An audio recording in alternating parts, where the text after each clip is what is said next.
Decía que como hay poco tiempo, solo voy a hacer una pequeña pregunta para Isabel. Eh, Está bien hablar de nacionalismo cívico. Yo antes creía en el nacionalismo cívico, ahora ya no tanto, porque me parece que frente al nacionalismo cívico, el nacionalismo afectivo siempre lo infecta, o es muy fácil que lo infecta. Es más fuerte los afectos del nacionalismo afectivo. Habermas en algún momento lo llamaba patológico, pero yo creo que lo hace en un sentido casi etimológico, de pazos, que también viene a significar afecto, ¿no? Entonces, eh, claro, hablas de nacionalidad, de derecho a la nacionalidad, pero hay mucho vocabulario nacionalista y yo creo que es un poco problemático. Lo mismo que dices tú, que yo estaría de acuerdo en todo lo que dices, ¿no sería más fácil hablar de derecho a la ciudadanía que hablar de nacionalidad, nacionalismos? O, porque al final es como, no sé, como dar un cancha a una cosa casi contra la que vas. Y me parece difícil articular en torno a la nación, la nacionalidad, el nacionalismo, todos estos derechos de ciudadanía. Esa era la Vale, cuestión. tenemos dos preguntas más. Fran, tú si quieres, y luego Juan Domingo. O Juan Domingo. Eso va con micrófono. Bueno, pues no, vamos a ver. Quería preguntarle a Virginia una cosa que es curiosa. Ha hablado del lenguaje. Pues aquí quien ha utilizado el lenguaje, sobre todo en Italia, para desmarcarse del feminismo y de manera brutal y fascista, es la señora Meloni, precisamente cuando asumió su cargo, diciendo: yo sono il presidente del Consiglio, ¿no? El presidente del Consejo en masculino, evitando cualquier feminización mínima, ni siquiera la del artículo, ni siquiera es la presidenta del Consiglio, il presidente del Consiglio. Es una manera brutal de excluirse precisamente de cualquier forma de sorellanza inmediata, lo cual demuestra que la sorellanza se constituye en otros ámbitos, ¿no? En un ámbito asambleario de interacción, donde precisamente la mujer no es una, no es toda, la mujer es pas toute, que decía Lacan, ¿no? Y eso muestra, pues, quizá un modelo de política de la multitud, ¿no? Ese no toda, la mujer como algo que es más que uno, ¿no? Más que un uno que es un todo, más allá de la política jovesiana, ¿no? Más de la política jovesiana, que es precisamente la de un uno que trasciende el presidente del Consiglio, ¿no? Y eso va también, pues, una intervención de Isabel, ¿no? Esa posibilidad de pensar algo más allá del Estado soberano. Teníamos en la tradición política europea un autor perfectamente olvidado, que es Althusius, ¿no? Althusius pensaba en términos de consociatio, de organización desde abajo de la vida política. No sé, yo creo que entre el modelo del no toda, ¿no? La mujer no toda, y Althusius podíamos empezar a pensar en otros términos. Gracias. Nantu, toma, pasa. Bueno, muchísimas gracias a... No hay que darle a ningún lado, ¿no? Muchísimas gracias a las dos. Tengo una pregunta real para Virginia y quizá un primer paso para una polémica fructífera con Isabel. La pregunta es, al hilo de quizá una reflexión personal que podemos haber tenido, y aquí sí me estoy refiriendo a las mujeres de la sala, experiencias de sororidad con desconocidas, ¿no? Yo he tenido muchas experiencias de sororidad con desconocidas, en aviones, trenes, en las calles, en espacios donde una de repente está perdida y hay algo ahí que, sin saber de qué condición política es la otra persona, de qué clase social, a pesar de todas esas diferencias, hay algo, un sustrato común, donde es la voluntad de acercarme a una persona y ofrecerle ayuda, o la persona que ejerce de hospitalidad a ofrecérmela, ¿no? Antes de que yo la pueda pedir. Entonces, me parece muy útil que exista una recuperación de conceptos en desuso, ¿no? Que se hayan desechado, Ayer hablábamos también, por ejemplo, de la mala fama que tiene la paz en relaciones internacionales y todo el ruido que se hace en torno a la guerra. Bell Hooks tiene cositas sobre el amor. Ahora estábamos hablando precisamente de una política de los afectos, pero es verdad que eso no vende. Eso no vende, y creo que sí que se podría recuperar conceptos y resignificarlos para que sean buenos diagnósticos del presente y además como crítica social y autocrítica realmente útil, ¿no? Y en ese sentido me parece que el hecho de que, por ejemplo, el Me Too español se haya dado dentro del espacio del fútbol después de que ganásemos la Copa del Mundo, me parece que no es baladí y que es algo muy interesante, ¿no? Quiero decir que en Hollywood se tiene que dar dentro de la industria del cine, en España dentro del deporte femenino en el momento en el que está en su cumbre, ¿no? Es decir, allí donde es más visible, allí donde el foco está, allí es donde se tiene que dar esa contradicción y hacerse explícita. Y hay que mirarlas esas, es decir, no es que no me interese, o sea, puede no interesarte el fútbol, ya, pero aunque no te interese el fútbol, tienes que mirar ahí un síntoma de tu tiempo. Y si no te interesa el cine, tienes que mirar en Hollywood el síntoma de una realidad que nos interpela a todas. Y simplemente para Isabel, cuando hablábamos precisamente de no lo voy a encontrar. Bueno, hablábamos de la ciudadanía y de los pasaportes y del derecho a tener varias nacionalidades, ¿no? Y claro, el problema no es, o sea, yo creo que tú has diferenciado muy bien entre el ser y el deber ser, pero creo que quizá en la exposición se podían confundir, quizá por un deseo, pero sin embargo en la práctica sabemos que los israelíes, casi todos, tienen doble nacionalidad y los palestinos, en fin. Entonces, quiero decir, no me parece que fuese deseable el decir vamos a repartir ahora y vamos a regalar. Creo que no va tanto de eso como de una verdadera hospitalidad entre núcleos locales, porque a mí me parece fantástico poder sentirse ciudadana en todas partes, pero yo sé que eso lo puedo hacer yo porque tengo mi pasaporte, mi capital o mi tarjeta en el banco y que puedo hacer incluso turismo de museos alrededor del mundo, que es algo que aunque me parezca hipócrita, me parece, claro, maravilloso, pero yo estaría dispuesta quizá a contenerme un poquito para que todos tuviésemos unas condiciones un poquito mejores. Y yo, bueno, nada, Juan Carlos Velasco, pasarle el micro.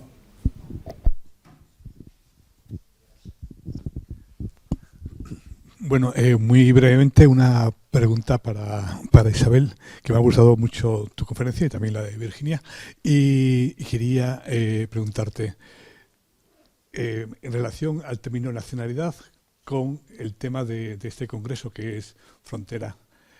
¿La nacionalidad es realmente un instrumento para pasar por encima de las fronteras o es un instrumento para separar? Es un instrumento en sí mismo ya fronterizo. Si es así, ¿qué se podría hacer para que fuese realmente un elemento cosmopolita, la nacionalidad? Entiendo que el cosmopolitismo desde el estoicismo siempre ha sido por superposición, por círculos concéntricos, ¿no? Desde la lealtad más básica, que es la lealtad al sitio donde vives, a la polis, al municipio, a la región, más allá al Estado. Pues si el Estado y la polis es lo mismo, pues no, pero ya en la edad moderna al Estado y al mundo, porque somos ciudadanos del mundo. Pero si somos ciudadanos de un Estado, tenemos nacionalidad, no, el tener el pasaporte de un lado no nos está cerrando las puertas para ir a otro sitio, a no ser que propongamos entidades supranacionales de autodeterminación y de empoderamiento, como puede ser la Unión Europea, que te da lo mismo tener un pasaporte de Dinamarca o de Italia para moverte por todo el territorio, pero en el resto del mundo no funciona así, ¿no? ¿Cómo lo ves? Y yo, aprovechando mi lugar ocupado como moderadora, también voy a hacer dos preguntas, espero que muy breves a la mesa. La primera para Virginia. Me preguntaba un poco si ese dispositivo que decías que desactiva otras diferencias, ¿no? Y entonces los problemas que se hacen con espíritu libre en esa circunstancia se intentan resolver fuera, pero dentro de la propia asamblea se privilegia el espacio de la Sorela, ¿no? El lugar que puede ocupar el significante Sorela. Pero me pregunto si esa necesidad de tener a un otro, a una fuera, al que oponerse no funciona ya dentro de la propia asamblea. No sé si se ha dado el debate, como ha podido pasar en España, ¿no? Ya no es el feminismo en un sentido muy amplio, sino que son las feministas, transfeministas, donde nos ubicamos, ¿no? Y entonces esa fuera se incorpora dentro y simplemente vamos haciendo grupos más pequeños y no sé, no lo sé. Sería algo para pensar si aquí en España ese dispositivo de Sorela puede seguir funcionando como un gran paraguas, pero digo como algo que no tengo resuelto y que simplemente quería plantear. Y luego, Isabel, a ver cómo organizo esto para hacerlo con algo de sentido. Claro, yo tengo fuertes problemas con la noción de integración, porque me suena más a una domesticación si no se explica a qué se integra, ¿no? Cuando hablamos de pasar cuánto tiempo, nosotros ya tenemos en la ley de extranjería el requisito de integración. El problema es que no se explica a qué nos tenemos que integrar. Es a una cultura, son a unos valores, entonces tendríamos que especificar cuáles son esos valores culturales a los que la persona extranjera tiene que integrarse, porque si es simplemente el respeto a la ley, que es lo que le exigimos a los ciudadanos de origen, ciudadanos naturales, que ahora también iré por ahí, me parece problemático, porque ya tenemos un ordenamiento jurídico que a cualquier persona que lo incumple se le condena administrativa o penalmente. Entonces, es integrarse. Me acordaba aquí de Benavip y los otros, que decía: ¿por qué debería suponer Rawls que la inmigración amenaza una cultura propia y sus principios constitucionales, a menos de que dé por sentado que los inmigrantes son elementos extraños e indóciles, que resulta improbable que puedan ser asimilados, socializados o educados en las formas de actuar del país anfitrión? Claro, yo aquí, pues, en fin, veo otra vez esas estrategias de domesticación que no se dice a qué se tienen que integrar, no se especifica cuáles son esos requisitos que se van a exigir, y a mí me parece problemático porque, claro, aquí pensaba en que parece que hay una forma natural, normal de habitar un Estado-nación que se hace por derecho de suelo y de sangre, y me acordaba de Juan Carlos Velasco en El azar de las fronteras, que dice algo, lo tenía aquí apuntado, algo así como: no es una cualidad moral, ¿no? ¿Cómo va a ser una cualidad moral? Algo de lo que sentirse orgulloso, simplemente algo que cuente y que determine tanto las condiciones de vida, el suelo y la sangre, donde el individuo no ha tenido la capacidad de participar, ¿no? Entonces, me sigue pareciendo que la forma de la integración y de la naturalización asume una forma natural y extraña de habitar el territorio, a esa extrañeza que se tiene que integrar se le exigen unos requisitos que no se sabe muy bien cuáles son, y se sigue manteniendo en prerrogativa del Estado las posibilidades de discriminar o no. Y luego, y ya con esto, es que de verdad tenía muchas cosas aquí apuntadas. Bueno, me pregunto si no tiene más sentido, si creemos, otra vez, perdón por citar tanto a Velasco, pero en un artículo de opinión que hizo para Filosofía & Co mencionaba algo así como: bueno, estas dos estrategias de ampliar la ciudadanía, o pensar más bien en el sentido en el que lo hace Ferrajoli, él citaba Gamben, pero también Ferrajoli en derechos y garantías. Él dice algo así como: el derecho puede ser la historia de las utopías, y tenemos que ser capaces, cito aquí, de imaginar nuevos conceptos, ¿no? Y entonces él hace todo este juego de: tuvo que ser muy difícil imaginar el paso al Estado-nación y la noción de una ciudadanía igualitaria, pero se inventaron los conceptos, se creó un nuevo horizonte de sentido. Y me temo que, o sea, no sé si tiene sentido buscar en el origen de los problemas, basados en el suelo y la sangre, en un dispositivo excluyente, la solución a la integración, porque, a diferencia de lo que pasaba en el siglo XX, ya no estamos hablando de apátridas. Lo que tenemos son ciudadanos nacionales de estados frágiles que no pueden garantizar los derechos que sí se garantizan en los estados ricos o en esas ciudadanías fuertes. Entonces, Entonces, nada, me he quedado muy a gusto planteando todas estas dudas, simplemente como, en fin, muchas cuestiones que he ido apuntando, pero que me ha estimulado mucho tu conferencia en fin, a plantear todo esto y perdón, y gracias. Y por favor, cuando... El micrófono, sí. No sé si voy a saber contestar adecuadamente de forma breve. En cuanto a nacionalismo cívico que decías, Javier, yo no creo que esté defendiendo un nacionalismo. Y no lo he sabido hacer si ha dado esa impresión. Yo defiendo que pertenecer a un Estado sigue siendo un valor para el individuo. Tal y como está el orden mundial en nuestros días y cada día más, y según avanza el siglo XXI nos vemos más abocados a eso, la principal garantía de los derechos de una persona se producen en el ámbito de un Estado. ¿Por qué hablar de nacionalidad en lugar de ciudadanía? Porque es el término que se utiliza en las lenguas latinas para referirse a la ciudadanía formal. En inglés no, ellos hablan solo de ciudadanía formal. El término es el mismo, pero me refiero a la ciudadanía formal de pertenecer a un Estado. Y eso es solo una parte minúscula en un puzzle enorme, es una ficha de ese puzzle el que contribuye a crear un régimen general de ciudadanía global que afianza los derechos. Porque ni siquiera un autor, y en parte contesto a lo último de Irene, ni siquiera un autor como Ferrajoli está pensando en la defensa de los derechos en abstracto, en que tenemos derechos como personas. Solo tenemos derechos si existen procedimientos de garantía de esos derechos. Y ahora mismo lo que siempre está denunciando Ferrajoli es que aunque puede hablarse de una constitución mundial, no existen instrumentos suficientes de garantía a nivel mundial. Y lo estamos viendo ahora mismo claramente en Gaza. ¿Quién está haciendo efectivos los derechos de los gazatíes, ¿no? Y tiene que ver también, enlazo ya que nombro a los israelíes y palestinos, tiene que ver con lo que decía Nantu. Hoy ha salido la noticia, que lo tenía apuntado y no lo he leído, ha salido la noticia de que han podido salir de Gaza los españoles de doble nacionalidad, los que son palestinos y españoles. Ellos han podido salir, es un privilegio tener un pasaporte, pero privilegio efectivamente reservado a muy pocos. Ese es el problema.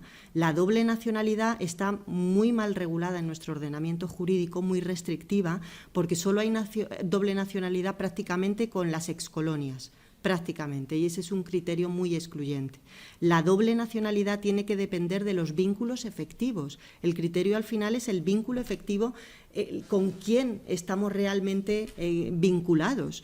No se trata de tener cualquier nacionalidad y de que quien tenga dinero pueda tener, como ocurre, porque por inversiones se puede tener una nacionalidad, ¿no?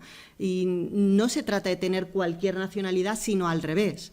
Reservemos el término nacionalidad para quien de verdad tiene un interés en una comunidad porque está residiendo ahí y tiene que participar en esa comunidad.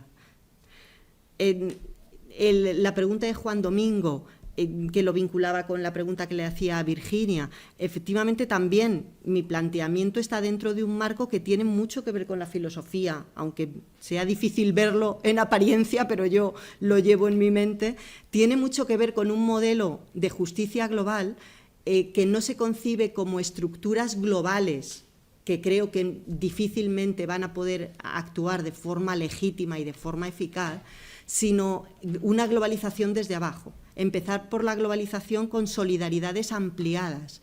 Y entonces, por supuesto, que el ámbito más básico es la vecindad, la residencia. Y a partir de ahí, ¿qué aporta la nacionalidad? Y yo creo que la nacionalidad aporta, suma. Y a partir de ahí, ¿qué aporta una ciudadanía supranacional? Suma mucho. La Unión Europea creo que ha sido un ejemplo muy claro, aunque es muy excluyente a nivel global. La ciudadanía europea no deja de ser una ciudadanía excluyente, pero a nivel europeo ha permitido crear unos vínculos que van más allá de lo económico, vínculos políticos, ¿no? Y entonces, a partir de esas solidaridades progresivas, ampliadas, mediante prácticas transnacionales, prácticas de inclusión de los otros en nuestra forma de legitimar nuestras decisiones, es como se debería llegar a un modelo de justicia global. Un universalismo que yo considero siempre inacabado. Lo universal no es el punto de partida, es el punto de llegada. Y entonces la nacionalidad, ya digo, es un paso más. En lo que ha dicho Nantu, también vuelvo a ti, ya, después voy con Velasco y con Irene. La hospitalidad para mí es un concepto que se queda algo débil. Yo creo que el modelo de Kant era un modelo débil de justicia global, simplemente de cómo atender al forastero. Y yo propongo un modelo al revés, de que el extranjero sea uno, como nosotros, uno a quien mirar a los ojos, dice Jonathan Siglow, ¿no? Juan Carlos Velasco, la pregunta del millón, nacionalidad y frontera, si es un instrumento para separar o para superar, tal y como está diseñada, sin ninguna duda, es una frontera ulterior. Una vez que se ha pasado al territorio, sigue habiendo fronteras porque son diferentes. Existen regímenes de semiciudadanía. Convivimos con personas que no son iguales a nosotros en un sistema democrático. Yo creo que es el símbolo más claro de desigualdad de nuestros días. ¿Qué hacer para que sea cosmopolita la nacionalidad? Eso es lo que pretendía demostrar, que dependa no de criterios económicos, de criterios de intereses estatales laborales, ¿no? Cuando siempre el Ministerio dice vamos a ofertar tantas plazas para que puedan venir extranjeros porque los necesitamos. Bueno, pero no es porque los necesitemos, porque una vez que estén aquí tenemos que tratarlos como iguales y tienen que participar. Y entonces solo un modelo de nacionalidad democrático en el sentido de los criterios de acceso a la nacionalidad sean criterios que puedan ser aceptados por cualquiera. Es un criterio de justificación general, ¿no? No hay un Estado mundial, entonces el instrumento, lo que decía antes, el instrumento más garantista que tenemos ahora mismo es un Estado. Hasta la Unión Europea, que es un instrumento avanzado, simplemente se basa ya en las ciudadanías nacionales. No existe una nacionalidad europea independiente. Solo son miembros de la Unión Europea los que ya son miembros de un Estado. Es un reconocimiento de los demás Estados como iguales, pero no es una ciudadanía plena, ¿no? Sé que me estoy contestando a todo a medias. Irene, la integración como domesticación, no, todo lo contrario. Lo que yo quería decir es en qué se integran, en la toma de decisiones. Porque tú has dicho, ¿la integración a qué se refiere? A culturas, a valores, al derecho, y tú has dicho, ya lo tenemos. No, es que los extranjeros no participan en la elaboración de las leyes, no tienen derechos políticos. Ese es el problema. Están aquí pero no opinan. Se les niega el derecho más básico, que es el derecho de comunicación, que es lo que nos hace iguales. Entonces, ¿integración en qué? En los derechos políticos. Y eso es lo que supone la nacionalidad. Esperar 10 años. No tienen por qué ser 10. 5.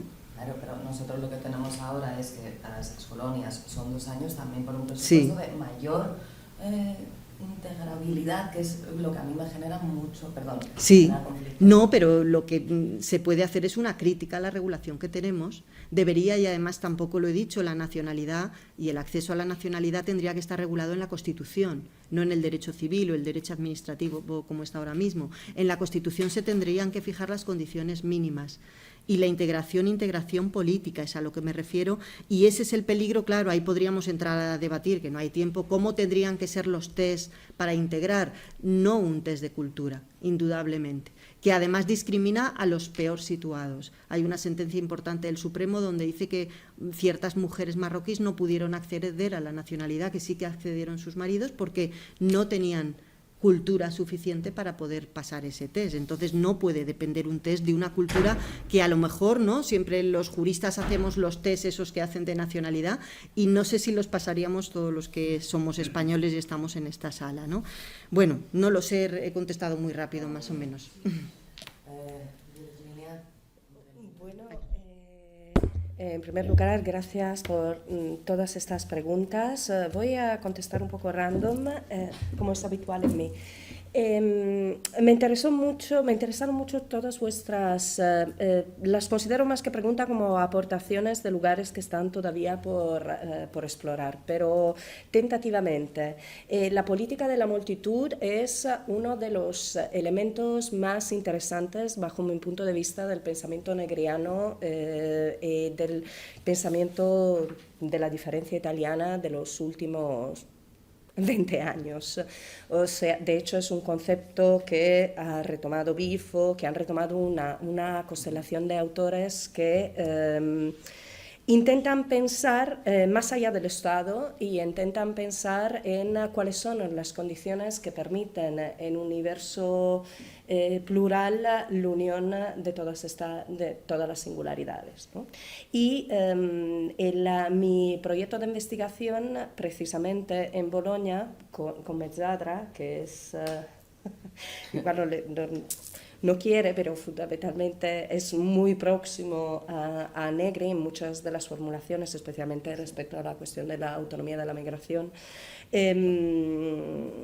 Planteé la posibilidad de averiguar a través del estudio de una experiencia situada si precisamente si el feminismo, y el feminismo en este caso de ninguno de menos en su concreción italiana, podría ser una expresión de esta multitud amorosa que tiene un potencial de cambio.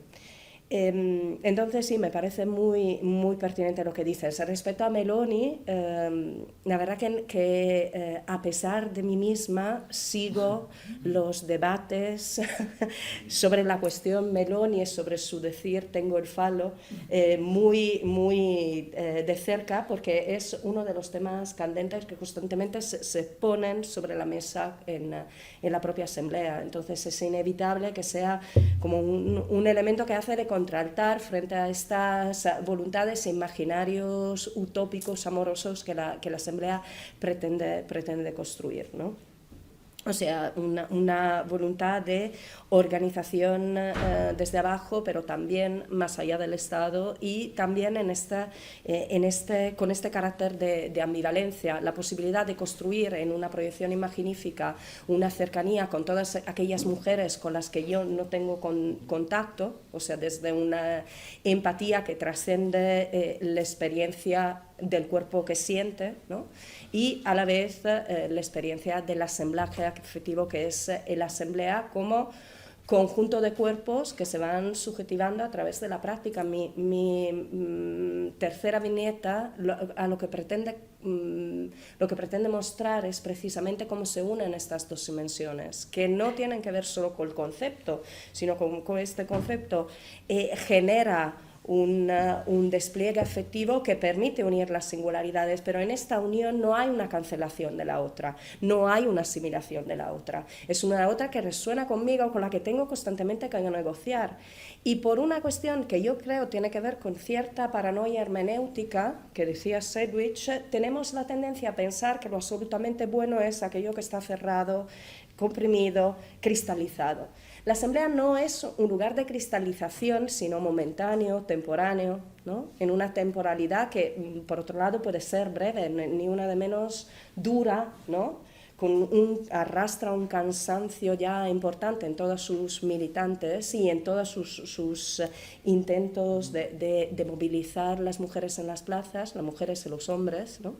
Tiene una temporalidad, estamos hablando de 7 o 8 años, es un ciclo muy corto de lucha, pero sabemos con Negri y con los teóricos de autonomía que los ciclos cortos de lucha han tenido una repercusión. Pensemos en el ciclo de los años 60-70, teniendo unas repercusiones en la capacidad de articular imaginación política y laboratorios políticos muy significativos, ¿no? Dependiendo de los puntos de vista. Claramente, respecto a mi punto de vista, son contribuciones muy, muy importantes. Entonces, la tentativa de mi investigación es precisamente ver cómo ni una de menos puede ser esta multitud amorosa afectiva que condiciona la posibilidad de efectivamente luchar con sentido y desde lo situado contra formas de dominio, ¿no?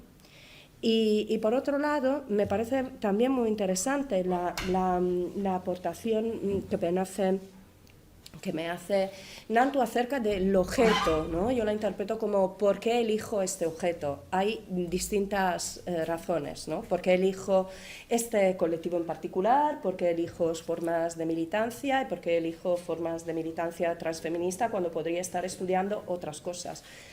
Claro, ahí la dimensión pulsional mía propia, yo soy italiana, me he subjetivado políticamente en un contexto de autonomía obrera, y en cierta medida esta realidad me apela en un registro que va desde lo imaginario, lo magnífico del deseo, a también a mis propias memorias, y entro en resonancia y disonancia con la experiencia de la asamblea, ¿no? Lo que han sido mis propias experiencias como mujer que con 18 años se encuentra en una asamblea pública y lo que se le dice, ¿no? Y veo como esta experiencia es distinta y a la vez parecida en las mujeres nuevas que se aproximan al movimiento. Por otro lado, pienso que la política institucional está verdaderamente acabada. No sé exactamente dónde podemos concentrar nuestra voluntad y deseo de cambio. Esta es una tentativa, ver si efectivamente los movimientos sociales hoy, los que hay, que son, que tienen una fuerza, yo creo, relativa, ¿no? Puedan ser aquel lugar donde desde micros políticas afectivas podemos efectivamente generar cambios que no filtran desde lo alto, sino que producen en lo que yo considero más importante, que son formas de relación intersubjetivas otras, que permitan dinamitar, ¿no? Condiciones estructurales de opresión. Entonces ahí la pregunta de por qué esta investigación acerca de la sororidad en este contexto político es porque este contexto político me apela personalmente como Virginia, que ha nacido en el 74 y ha estado en el movimiento de la Pantera en el 93, y a la vez porque este contexto creo que pueda crear agenciamientos colectivos verdaderamente transformadores más allá del Estado. Y que luego estoy de acuerdo que necesitamos como un eje normativo también de la reflexión, pero bueno, esta es mi aportación. Y la sororidad que yo pueda sentir, este sustrato común está ahí, pero no creo que la transformación se geste en el registro de lo individual. Entonces intento conducirme como mujer justa. Personalmente hago lo que puedo, pero intento observar, también dedico mis esfuerzos a observar algún potencial de cambio que trascenda precisamente la perspectiva de repliegue al cambio individual. Es una cuestión de perspectiva, miremos frente a estas propuestas que cada vez más orientan la mirada hacia como paradigmas más psicologizantes, ¿no? De nuestro estar en común. Entonces, eso, sin pretender, por otra parte, romantizar la asamblea ni el movimiento, en la conciencia que siempre es un terreno de lucha, pero que el terreno de lucha considero que es constitutivo de la... incluso que internamente tenemos luchas, por lo tanto, bueno, ahí hay que estar con la atención, creo. Gracias. Pues nada, con más de media hora de retraso hacemos 10 minutitos.